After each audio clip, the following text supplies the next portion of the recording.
Hello everyone and welcome back to a brand new video where today we return with round 9 of the F124 driver career mode. Yes, we're back here for the Canadian Grand Prix. We've officially overtaken IRL Formula 1 and I just want to say quickly a massive thank you to all of you for the continued support here on this series. We're trying to hit 130,000 subs at the moment, so if you aren't already, please do make sure you hit that subscribe button as well then. But yeah, before we head to the Canadian GP, we've got a few other little bits and pieces to go through. You might have noticed there that we obviously have another secret meeting with Kick Sauber at some point in the very near future.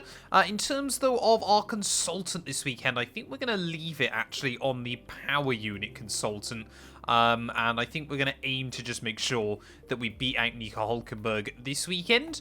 Yeah, we've been doing alright over the last few rounds. If you missed Monaco yesterday, go back, check it out. It was certainly a very, very interesting one. We've also nearly got our recognition to completely equal with Nico as well, which is quite impressive. We've been kind of grinding through that behind the scenes over the last few episodes. You can see still basically everything still on the way up as well in terms of our overall performance. Mad to think that we are now a third of the way through this first season. Of course, the longest ever seasons you will ever have on a Formula 1 game so far. But yeah, currently 11th still, obviously, in the Drivers' Championship. Hülkenberg in 15th place. We want to try and see if we can beat out Zhou Guanyu in that Kick Sauber before the end of the year.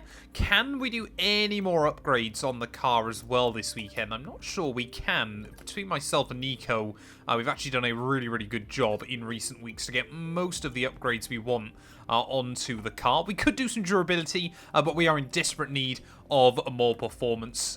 So yeah, you can see we're doing well against Logan Sargent. We obviously just need to try and get our driver rating up to 72, and we're also achieving really, really good recognition against our contract clauses as well there. So let's head over and let's have another meeting with Kick Sauber and see what they're willing to offer us.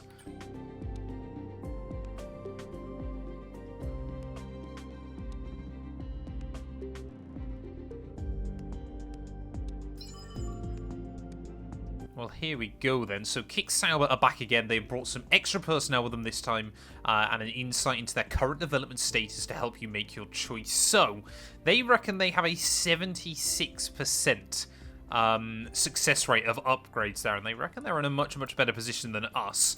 I'll be honest, they haven't really actually been doing that well so far. In fact, we've had more upgrades applied and a higher success rate. The only difference is, of course, they've had a slightly quicker car, but we are closing in on Kick Sauber, so I'll be honest, I don't really think we need to talk to them anymore. I'm not really interested in making that move. So Kick Sauber, we're going to say goodbye. We'll decline those talks. Imagine if he just walked out the room, like giving them the bird or something like that. It would be hilarious. He slams his hands on the desk. The team are pleased that you've declined that meeting. Gold star, brownie points, etc., etc. I guess we'll see if anything else more exciting comes calling. But let's focus on our current seat for now. Yeah, exactly. We got bigger things to worry about at the moment, Eleanor. As we make our way then into June, we've got a few more R&D as well, which is fantastic. Been fabricated, and we're going to have them with us for the next Grand Prix. I believe we can actually do one more upgrade then, because I believe the Halo upgrade is on big discount. No, we can't. 18 R&D out. Let's go try and earn that here in free practice. Well, hello and welcome to Montreal. Welcome to Canada, the home of the Villeneuve's father and son, and today the home of free practice. Well, I do love the fact, obviously, the game Natalie Pinkham there mentioning both of the Villeneuves. No mention of Lance Stroll, though. I don't even think a lot of Canadians that I've spoke to want to claim him as their own. Let me know down in the comments. If you are Canadian, are you proud of Lance Stroll and what he achieves in the Formula 1 world? I'm genuinely just intrigued to know, because of course all my basis is on just what Gary tells me from our co-op series. Co-op will hopefully back as well, because I keep getting asked about it very, very soon. So I cannot wait to dive back into that with my good friend. I tell you what then, Canada actually feels like a track that suits the new handling model of this year's game. Actually feels very, very nice to drive here. Well done. We got some excellent data with that run, so come on back to the garage and I can take you through the numbers. Normally this is a venue we struggle to pick up R&D at, but that's a really promising start. Well, there we go, coming to the end of our battery program. Another fastest lap. It's a really good job indeed. We got a lot of valuable information out of that. Well done. Yeah, I must admit, I'm enjoying this new, like, kind of way you have to attack the Canadian Grand Prix circuit. This has been genuinely one of the first times on this game where the new handling model actually makes sense. I used to love Montreal, and the last few games it's felt terrible here. Race simulation run done and dusted, feeling confident. Let's hope we can try and carry that into qualifying. It is time to go qualifying in Canada. A historic track. Looks simple, it's anything but. Welcome to Montreal. Well, ultimately, although we might be carrying a little bit more confidence than I normally would heading into qualifying, this has often been an absolute AI powerhouse over one lap. Usually it's in the races where we come on a little bit more strong. But I'll be honest, yeah, I have a sneaking suspicion that this place is going to be more about DRS trains than pretty much anywhere we've experienced since Albert Park, Australia. So trying to boost ourselves up the order here is going to be really, really important. A little bit of a mistake down at the hairpin. Took a bit too much apex curb, but we've got plenty of battery to hopefully get us down in towards that final corner. Going to take it all the way down to about 10%, because we will be able to charge back up the pack slightly on the way in. Braking at the 100, way too wide on the way in. Slap the wall of champions on the way out. That's a good omen, hopefully. But towards the line then, it is going to be a 1:10.5. Slower than Hulkenberg. P19. Well, every single car then back out at the end of Q1. There's only a second between myself and Sergio Perez, who set the fastest time so far. So that goes to showcase just how little room there is for error here, and also how likely it is that we're all going to bunch up when we move into the Grand Prix. Let's just try and find a couple of extra tenths. I think we need about 3 tenths if we wanted to get ourselves into safety. We've been pushed down to P19, I'm afraid. But of course, yeah, we know how quickly things can change. A little bit too much curb on the entry, but we managed to correct the car on the exit. It really does tighten up through there.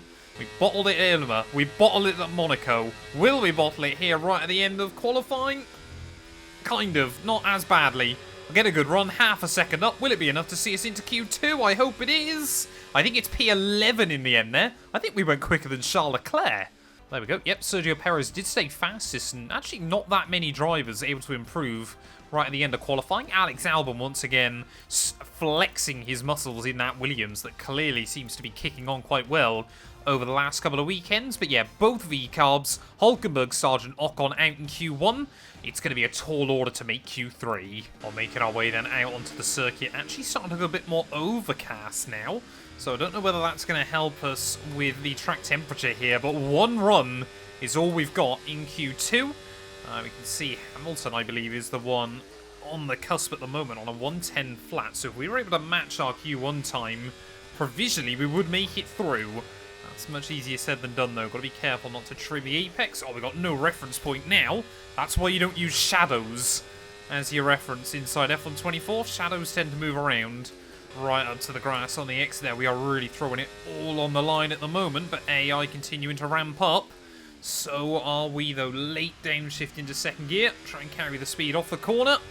Got to be so careful. You can't afford to short shift on this year's game. You've got to be really, really careful as you make your way on the exit of the corner. Now, focus up. We have not nailed this final chicane once so far this session. And we're not going to again. Awful line. Absolutely awful. I'm such a bottle job on this game. Will we see Q3? Yes, we will still. Well, there we go. Charles Leclerc fastest. We went quicker than both Red Bulls at the end of qualifying. So Albon and myself seem to be the ones able to get the worldy laps in right when it counts. Again, I'm not expected to out-qualify anyone here in Q3, but the fact we've made it once more is really, really good. Well, as predicted then, the AI continuing to ramp up their pace into Q3. Alex Albon, 9th place on a 109.5, so not confident that we're going to be anybody here. Again, this is a little bit of a glory run. I guess we, North America has to want to try and put themselves on the map. That was actually a nice line through turn 1. Let's see if we can try and really focus up. Sweat mode is going to be engaged. Oh, no. Well, what happened? Let me know you're okay. Oh, damn it, man. In typical Haas fashion, how many times have we seen a Haas car stack it around this circuit in qualifying there? And that was not what we wanted to do for the team. A huge amount of repair to be done overnight now by the boys back at base. So quick. We nudged the wheel on the grass and it flung straight round on me. If that doesn't showcase, though, that we were willing to push it all on the line, then I don't know what will. But let's hope the team can get the car repaired, and let's head into the Grand Prix. Lights Out in Canada is approaching at a venue where the island was built for the 1967 World's Fair. The world has gathered once again. Welcome to the Canadian Grand Prix.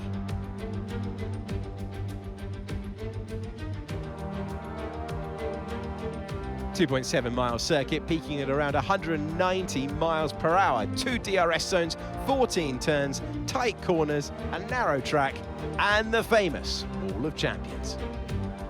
So with the race not far away from starting, here's what today's grid rundown looks like. World champion Max Verstappen starts from pole position, edging out Sergio Perez, who lines up P2.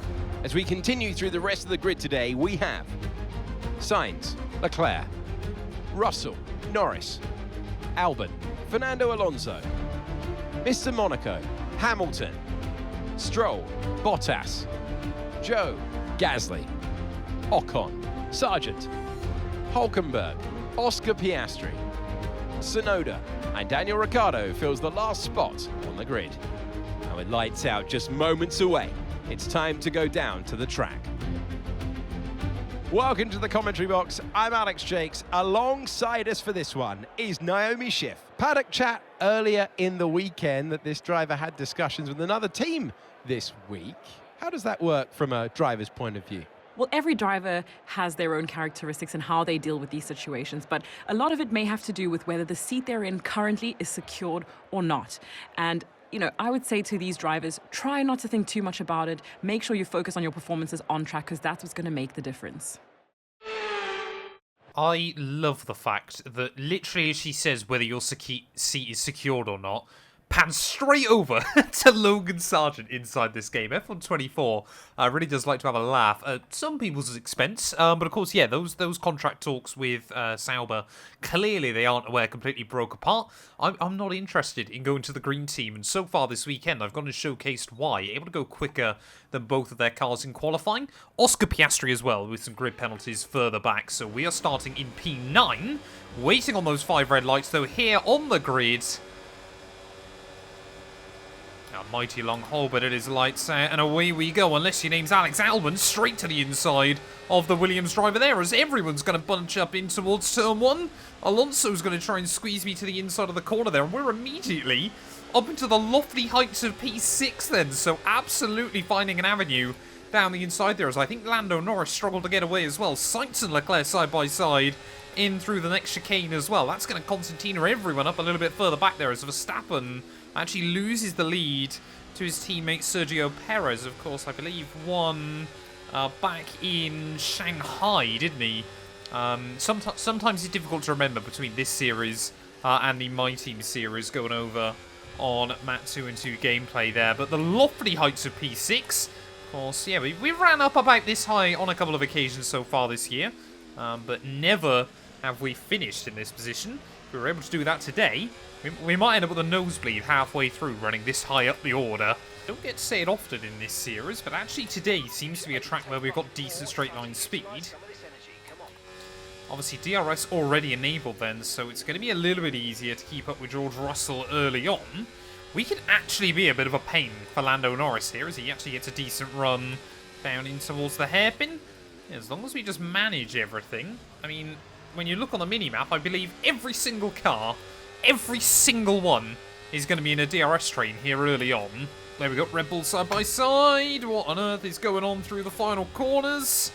Don't know who's still in front. I believe it might be Checo. Nope, it is Max Verstappen at the lead of the Grand Prix. Is everyone's setting new fastest laps, with the exception of myself. Yeah, this could end up being what feels more like a cycling peloton more than anything else. For now, keep taking care of them. Well, I'm pretty certain Red Bull then, their plan is just to go side by side every single lap, just to make sure that Carlos Sainz, Charles Leclerc can't get through. But I mean, they're still this time round side by side back down towards turn 1. But it really is just meaning no one else can do anything at all at the moment. I'm not knocking that though. We are running in such a good position here. if it meant that we basically just sat exactly here for the rest of the afternoon, might be a little bit boring, but I guess we take it. Russell definitely seems to be struggling here a little bit now. We're going to try and have a look to the inside of the Merc, and look at that, he's got no straight line speed. George Russell. Maneuver, you made it look so easy. Oh, I got no idea what that is in front. We've just made a move on a Mercedes car here. This Haas is working well around Montreal as Perez and Verstappen again side by side back down in towards turn 1. Surely not. Surely not. Round the outside of Charles Leclerc here. We've got to take the opportunity whilst we can. Can we go the long way around the Ferrari driver? Oh, he doesn't want to back out or pinch him. We're up into 4th. What is this? I said this is going to be like the most DRS train dependent race since Australia, and we're running about as high as we did there. Quite get what we needed out of that, I'm afraid, but don't worry about it. There's a long way to go. Chin up, and let's focus till the end. Yeah, I'll be honest, Mark. I don't care less about the engine temperature as long as it's not going to blow up on me, because we're running P4. See a gap starting to form. I mean, like I said, this has often been a happy hunting ground for Haas anyway, this circuit. Just really does suit their car. There's Verstappen again rounding outside of Sergio. That's kind of the big reason why we're able to move forward. Those two are just putting on a show. Well, the only issue I have got at the moment is that normally in these kind of positions, we would actually try and do something a little bit unorthodox on the strategy.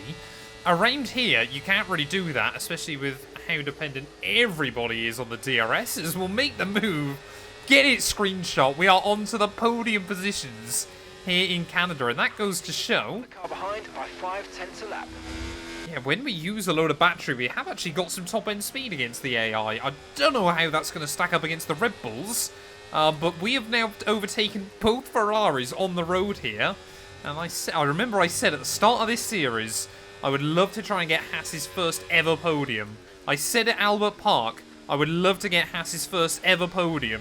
Here at the moment, that's the position we're running in, but the man that cost us that podium in Albert Park is the man right in front of me. Well, if we do want to try and make a move on Sergio Perez,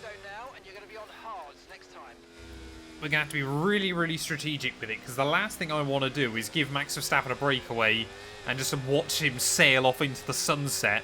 It's the only reason anybody's got a chance of winning this one that isn't Dutch, is simply because Max hasn't been able to break free.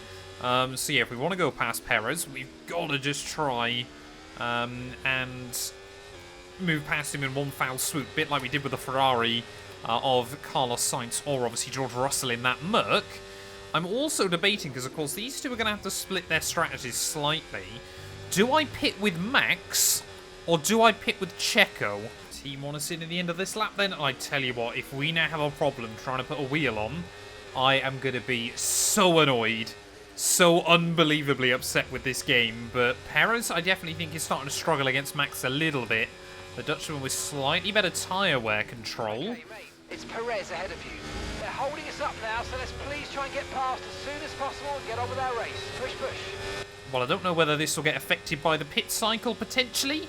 Obviously, we've seen in the past, if you pit whilst the team have set you a target, then usually it cancels it. So even if we were, say, able to undercut Checo, not sure that's going to help us out too much. Keep an eye on your distance to the speed limit line as you approach, and make sure you don't speed. I guess we're kind of hoping that Max stays out, because we're just going to follow what he does if Checo opts to pit here.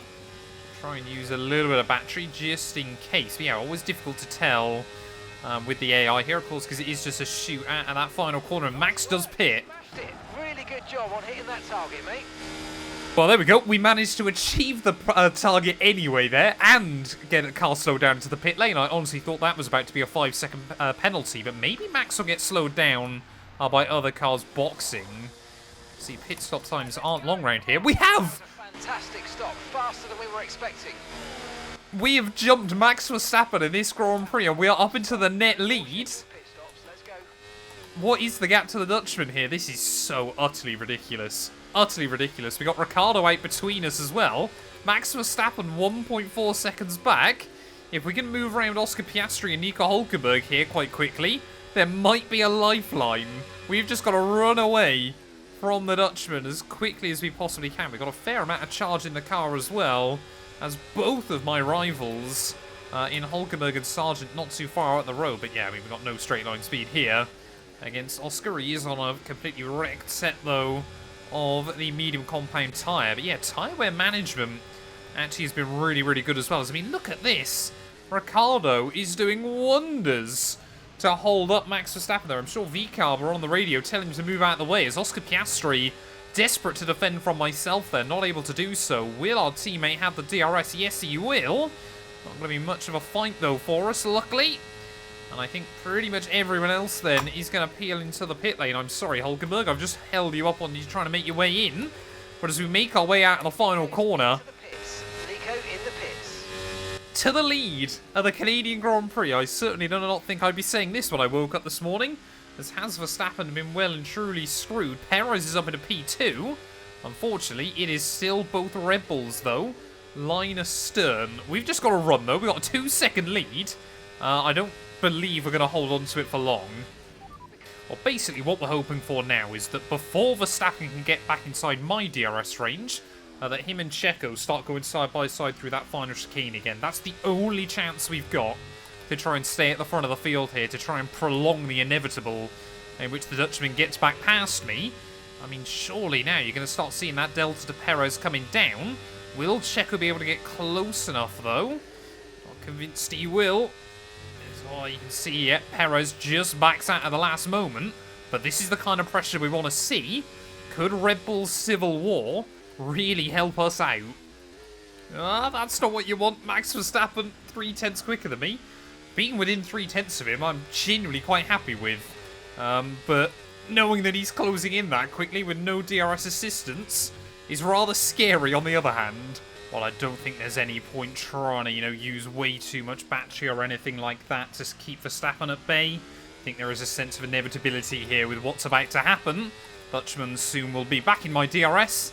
And then there's not really a lot we can do. We'll just have to try and slot back in behind him and see if we can go for a late race charge. I mean, this race so far has showcased probably everything that's wrong with F124, but also in a weird way how beautiful that can make the game as well. It's definitely broken.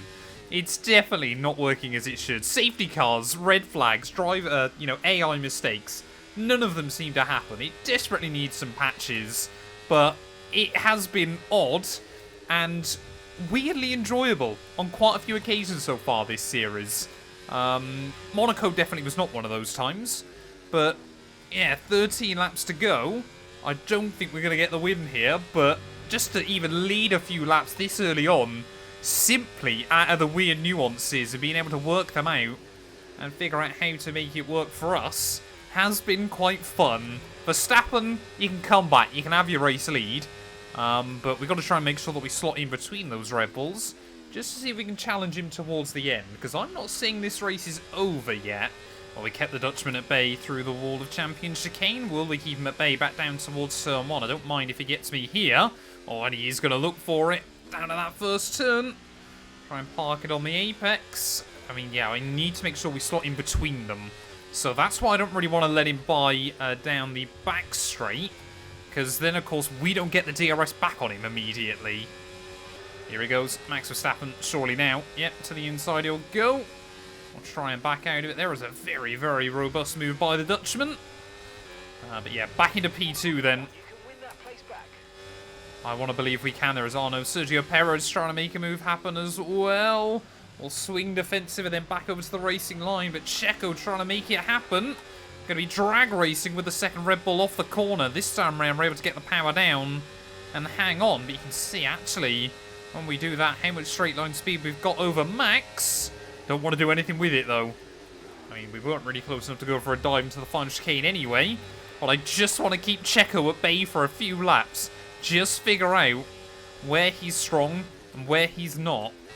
I tell you what, without you having to use battery here, we've actually got the straight line speed to have a look back down the inside of Max Verstappen at turn 1. And we're going to go for it on the Dutchman. 10 laps to go. This genuinely feels plausible here. It genuinely feels like this could happen on a bizarre weekend where the entire field separated by less than a second. And, well, I never realised it at the time, but we actually compromised our cornering ability for some straight line speed. I'm sure Max is just about to bomb straight back past me again, but this is actually looking possible. If we time it right, if we can get the run where we need it, Max Verstappen might get, you know, his absolutely dominant run of form so far this season, might temporarily get halted by a Haas Formula 1 car. They're still side by side on the exit there, but not just going to give it to him. You know, I want to make sure Max knows we're happy to fight this out towards the end of the day. There we go. He'll get past me down here. But you can see, I mean, he's not gaining much on me.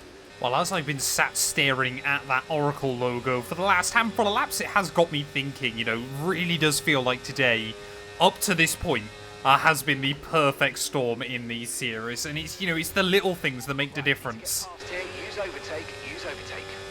You know, it's the idea that Oscar Piastri had that grid penalty, so he started on the left-hand side of the circuit. You know, Alonso had a better start than me, but Albon and Lando Norris went nowhere down at turn 1. It's those little things, you know, the fact we're able to get through those cars. I mean, Alonso, he's actually been able to move his way up the order quite well as well today. So has Lando Norris. Remember, we need to get to the end of the race on these tyres. You know, it was the fact we got past those two, which probably would have been harder to navigate than, say, Russell and the Ferraris, who have just had no straight line speed today. The fact Verstappen got held up in the pit lane, it really does feel like one of those races where everything is telling me that, you know, surely we've got a good shot here. Honestly, the closest one I can think of to compare it to in IRL Formula 1, probably Pastor Maldonado's win back at Spain 2012. You know, the fact that, for whatever reason, the car just worked well around that circuit. You know, Hamilton obviously got disqualified from qualifying. Alonso got held up behind a back marker when he was trying to undercut the Williams. Admittedly, I don't think we're going to burn the garage down after this and have dodgy tyres potentially as well. But and I don't believe it's Gene Haas's 70th birthday this weekend. Aside from all of those facts, that's, you know, the closest comparison I can give. But 4 laps to go here from Montreal. I don't want to leave it till the very last lap. I think I want to leave it to the penultimate one. If I get a look in, we could still easily crash. Well, interesting thing that Mark just told me as well, Hulkenberg, since I pit, we have gained 2 seconds on our teammate. 2 seconds in nearly 20 laps. Goes to show how little an advantage we've had over that huge gaggle of cars that are a bit further back. 23.5 seconds. Yeah, that gap now is up. It was 20 seconds when we pit. It's gone up 3.5 seconds in over half the Grand Prix. That goes to tell you just how little Verstappen's pace has been round here and just how patient we've had to be there as the Dutchman now, seemingly under more and more pressure, will claim the DRS, not willing to go for the move down here as Perez. I wonder if he's just trying to back me up into his teammate here late on in the day. I've charged up the battery pack exactly for this, and we're going to leave it in hot lap mode to the end of the Grand Prix. Hopefully that is going to give us the battery to fight, and it'll also mean, of course, the battery pack isn't going to recharge as well at the top-end stuff.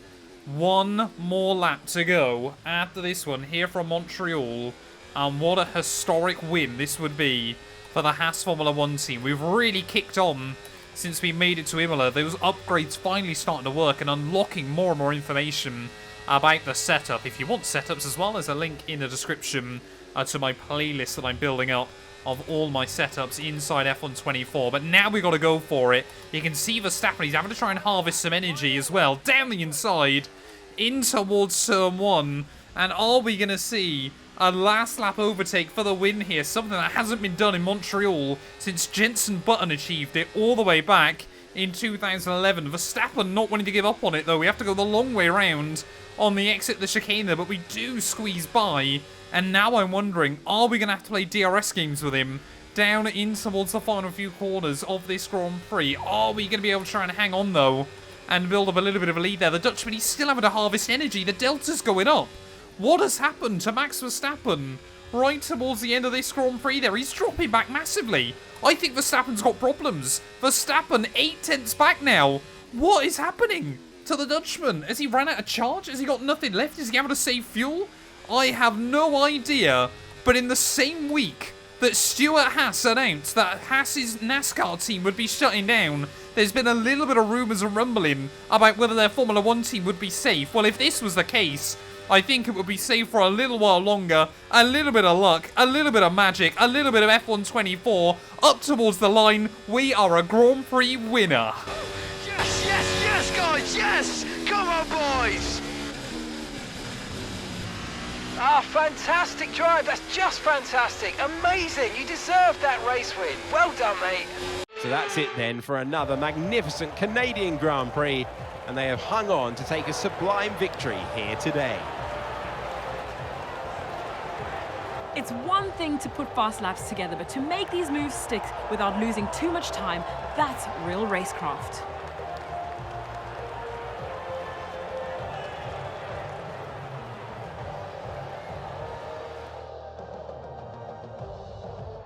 Haas are no doubt happy with today's performance, having secured the win this weekend. And our drivers are making their way out for the podium celebrations as we speak.